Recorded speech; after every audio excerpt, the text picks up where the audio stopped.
Hey, this is Derek McCaw. Welcome to Fanboy Planet Presents A Long Time Ago in a Rumor-Filled Galaxy Far, Far Away. I'm calling this part one, and we'll probably change the title of this.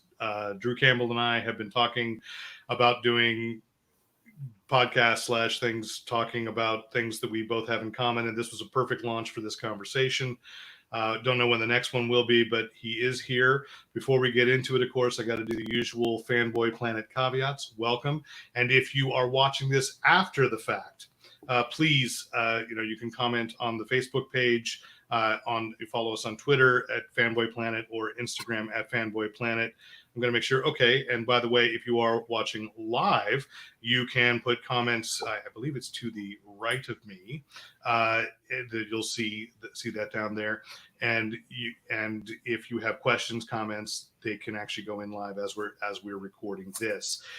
If there's anything we talk about that you'd like to own for yourself and you cannot find it at your local brick and mortar store, if your brick and mortar store is open, of course, you can go and use the Amazon link on Fanboy Planet. We have a search box off on the side. And of course, this live stream will be recorded and sent, posted on Fanboy Planet as well as our YouTube channel. Free to subscribe there. But go through Amazon. We are an affiliate of Amazon, and therefore any purchase you make through that search box does potentially generate revenue for Fanboy Planet. So really appreciate that. And of course, you can always write in questions, comments, compliments, commentary, criticism to editor@fanboyplanet.com. And so without further ado, let me bring in Mr. Drew Campbell. And I like this. We're taking slow steps forward in technological advancement. That's right. Drew, from your bunker. Yeah. And I've got to say, here we got a comment already from Paul Cunha, owner of our favorite place to hang out, the 7 Stars Bar and Grill in San Jose. So thank you, Paul. Glad to see you there. So anyway, let us go and talk a little bit about our rooms. I'm bringing up my itinerary. Okay. Everything's so clever, but you already know because you've got it open. And we were going to talk today is talking about so many rumors of casting because everybody's bored. And everybody's there's so much concern about as you see content, what's going to happen, and with Disney Plus having made the move, by the way, of course, of dropping Hamilton July 4th, full year before it was going to be released theatrically, the big thing on everybody's mind is what kind of content are they able to generate. The Mandalorian is being held up as a great way for production because you can be in one warehouse, everything's virtual, and then there's all these.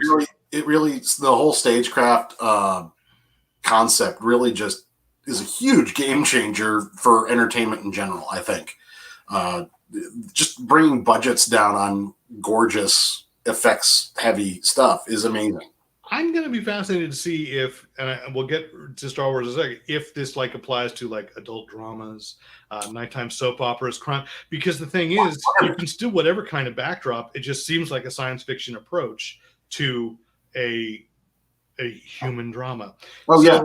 Yeah, I mean, I think we're gonna see that in the future. We've talked about this on the Fanboy Planet podcast, and I'm sure you and I have talked about it a little bit, our chats.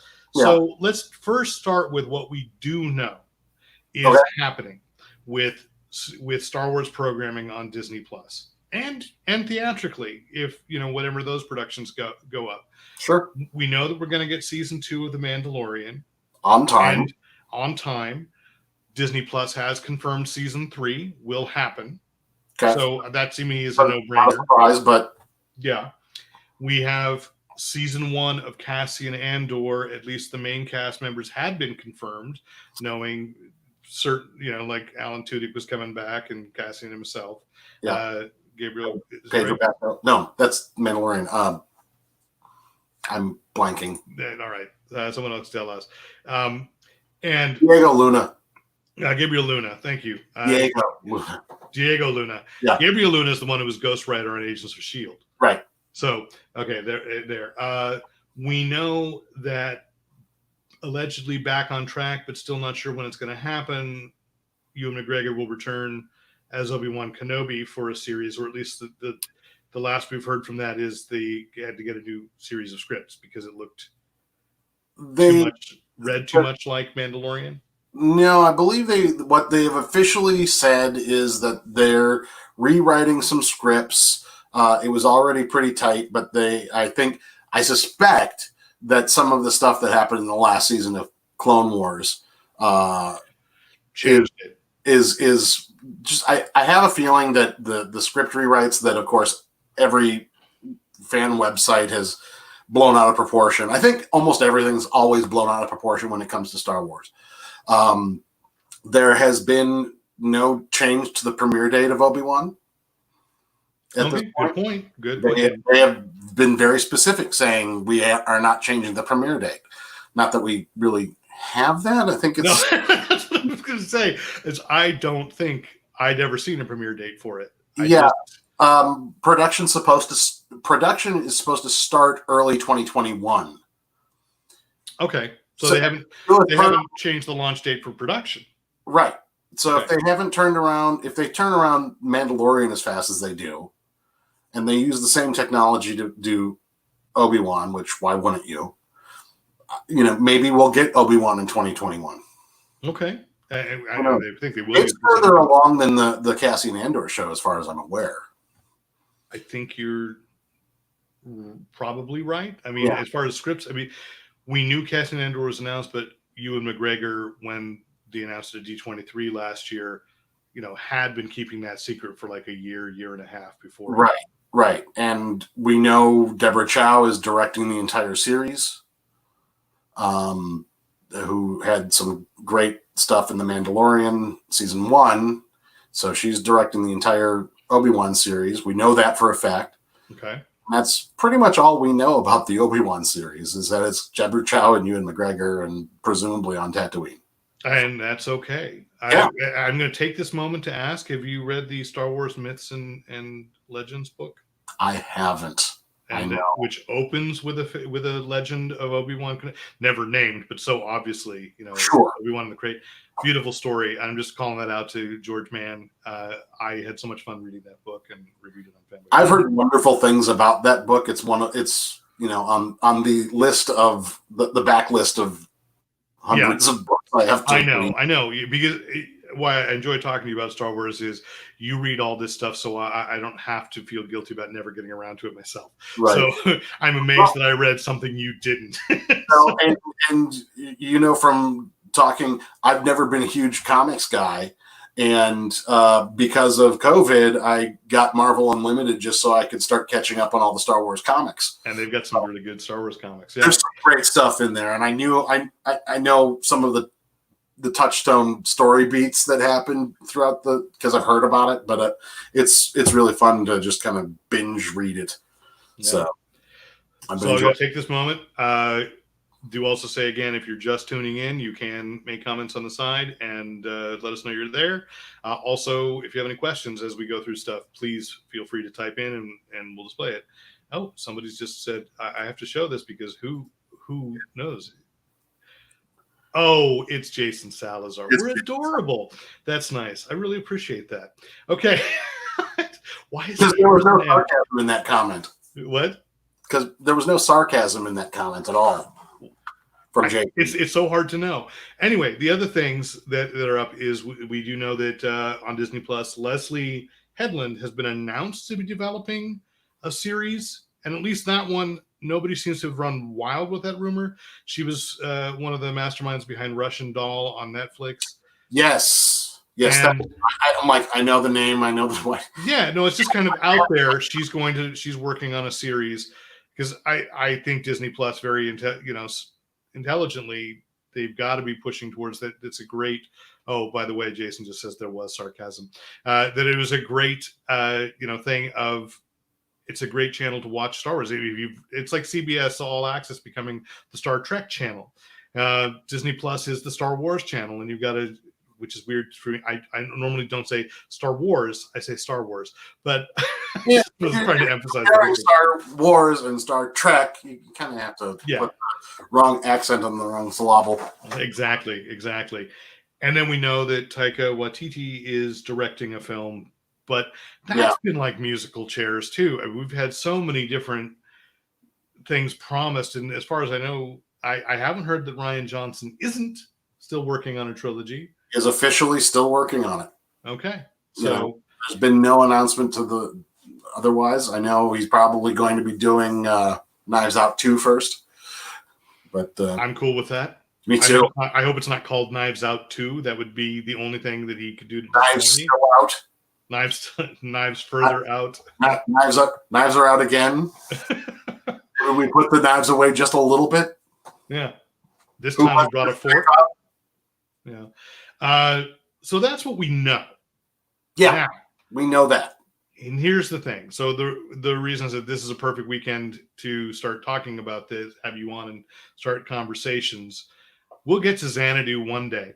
But right now is because Mac Williams, a guy who writes for Fanboy Planet, good guy, and kind of covers the Star Wars stuff because I can't always catch this, put something up and kind of looked, and I didn't really catch that it was really still rumored, and it's so hard right now when you run with news and you go like Hollywood Reporter and Variety are even it's supposed to be the papers of record for entertainment news are actually citing another site that is not StarWars.com, that is not Lucasfilm, that say we have unnamed sources, right? And then it's like a done deal.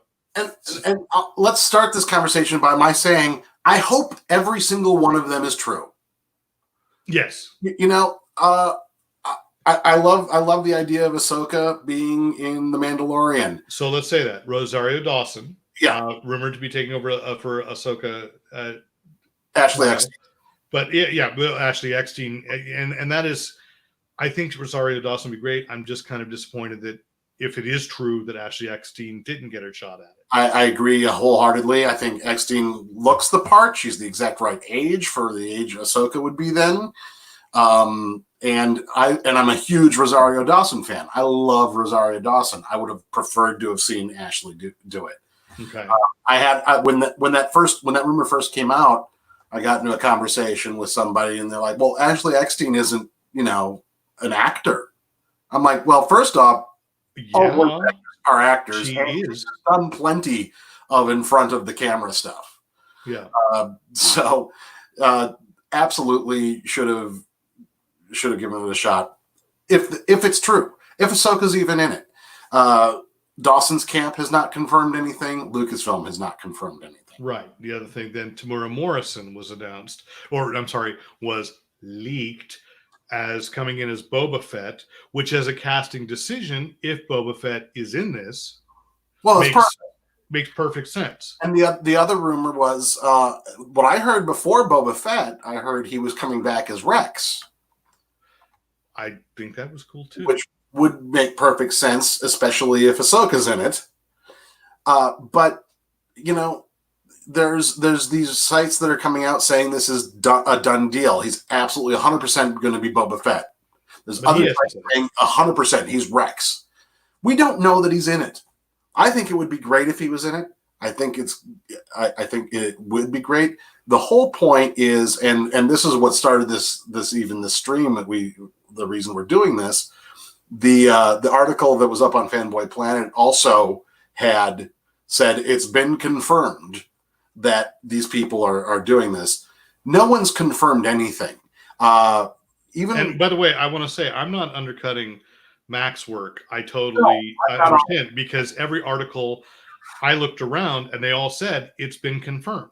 And then you go deep and it's linking back to the same first article that says it's, Well, let's take the Dawson. It's frustrating. But anyway, go ahead. Let's take the Dawson rumor to begin with. If I'm remembering correctly, because that was, I think, the first casting leak that came out. And I want to say Slash Film put it out. And I have no problem with Slash Film, but I think that was it, yeah. But then it spread like wildfire, as all Star Wars news does. But if you read the Variety announcement that Rosario Dawson was playing Ahsoka Tano, it referenced Slash Film's article. It all came from one place, and then 500 different media outlets reported it as if it was a done deal and gospel and not a rumor. And that's what's been driving my fanboy brain nuts, is that everybody's talking about it like it's dyed-in-the-wool official. And I find it surprising that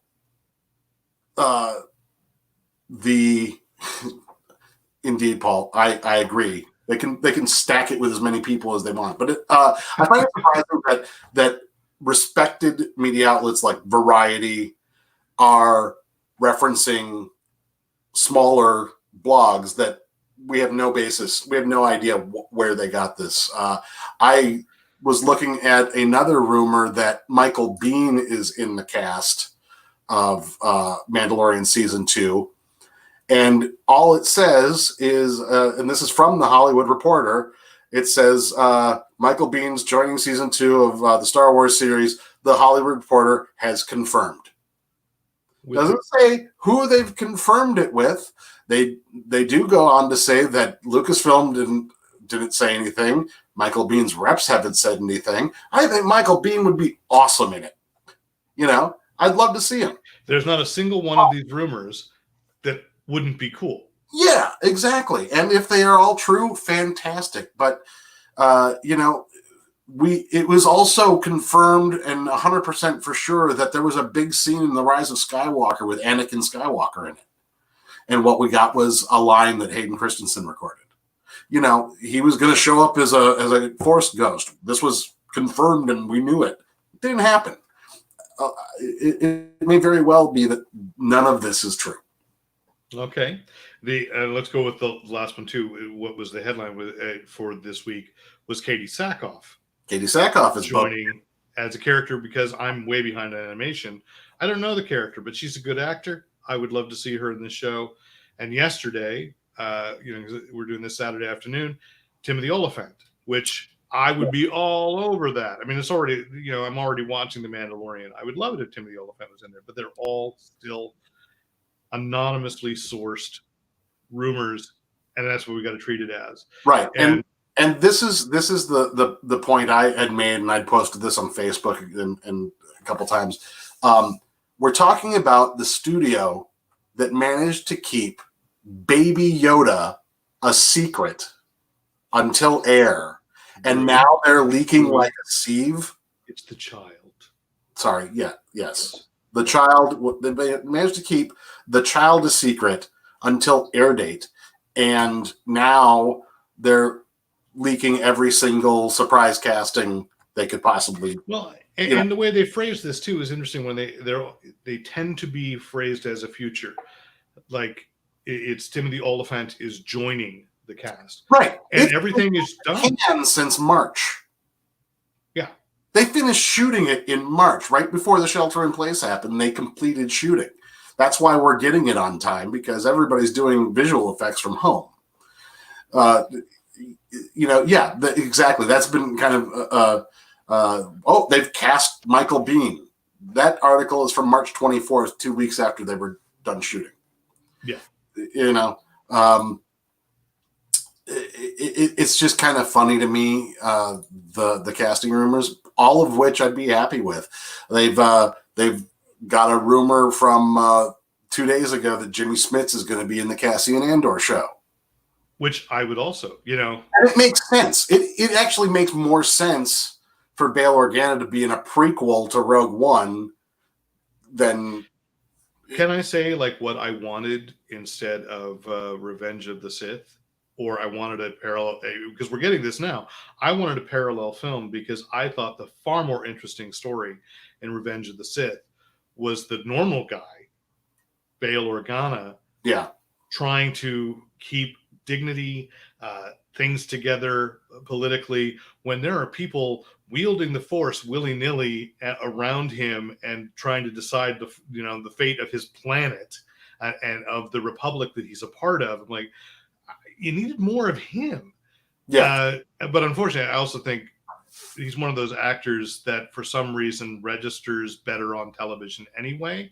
So I would love him to show up in Cassian Andor. I would love a Bail Organa series because he was clearly a badass, was barely given a chance to demonstrate how badass he was. Yeah, and he was great in Rogue One. I'm sure you've seen the deleted scene from Revenge of the Sith. That's the Bail and the senators getting together and discussing pushing back against Palpatine and the kind of those first rumblings of rebellion. It was a great sequence that they cut for time or flow or whatever reason they did. I would love it if he was in it. Yeah. Lucasfilm has not made any announcements. The only announcement that they have made for Cassian Andor is Alan Tudyk, Diego Luna, and Genevieve O'Reilly. They have announced that Genevieve O'Reilly is going to be coming back to play Mon Mothma. And it also makes sense, yes. That's the only official casting, and that's for the third series. I mean, Obi-Wan's going to come before that, and so yeah. There's the other rumor is that Alistair Petrie is going to be in there as Draven from Rogue One, and that also makes sense because if you have the series leading into the movie, it makes sense for a lot of those movie people to show up in the prequel. When you're talking the Mandalorian, 5-ish years after Return of the Jedi, all bets are off. Should Boba Fett show up? I'd love to see it. On the flip side, I don't know. I don't know that I like it all so intertwined. But I think that's just the way we tell stories now. Everything is Star Wars. I mean, there's levels of it. Sometimes it's a little too much, maybe for some people. I eat it up. I understand it's fan service, but I eat it up because I love it. Rise of Skywalker, I bawled through, multiple times. Yeah. Well, and the new thing they're going to do, the high, I want to say the high age. That's not right. The High Republic. Oh yeah. Is that what it's called? The High Republic? I think so. Yeah. Yeah. I love that because you have to predate. It's a whole new way of looking at it. It can't connect to the Skywalker saga, and right. I think when people get bothered, like I when I posted the thing about Katie Sackhoff, somebody posted, please give Star Wars a rest. I'm like, no, because no one's saying give Star Trek a rest.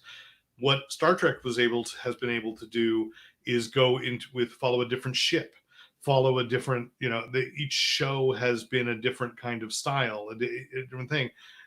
Maybe there's a character connecting an earlier one, maybe. But with Star Wars, so many people who approach it only from the films are locked into it as the story of the Skywalkers. Right. And the problem with calling it Star Wars, is that it makes you feel like, oh, well, it's always got to be about a war. And even though it didn't quite, work, I've always loved the Black Sun organization, never really gotten much. I mean, Solo started to play around with that. And and I think I still think Solo should get sequels, but maybe we'll get a Disney Plus series out of. I would be happy with that. Go ahead. And Darth Maul. I mean, why not? And so, I think what this really comes down to, I should pause again. If you are watching this live and you have any questions or comments you want to type in, please do. Otherwise, after the fact, happy to pick it up on a later broadcast at some point. So back to this, the rumor mill keeps grinding, and I think what you've come down to is we're doing headline journalism. Of course, it's the problem with real journalism often too. Not that this isn't real journalism, but Star Wars. I'm sorry, I'm going to say something groundbreaking. Is not important in terms of what else is going on in the world. It's nice. It's a good distraction. I love that we have this fandom and that we can be excited about it because I keep going back to Star Trek. I think you were the one who told me, hey, you're going to get a Christopher Pike series. And I was like, I got to source that. I don't know that that's true. This week has taught me not to trust. Yeah. And it's not, and again, it's because it's just runaway. Everybody's trying to get that click. We wanted to too, so, and that, that the buck stops here. I should have sourced that a little more closely, but like I saw the other thing this week, Rob Liefeld is like having to clap back, as the kids would say, after he said Disney, there's going to be no Deadpool 3. He didn't say that.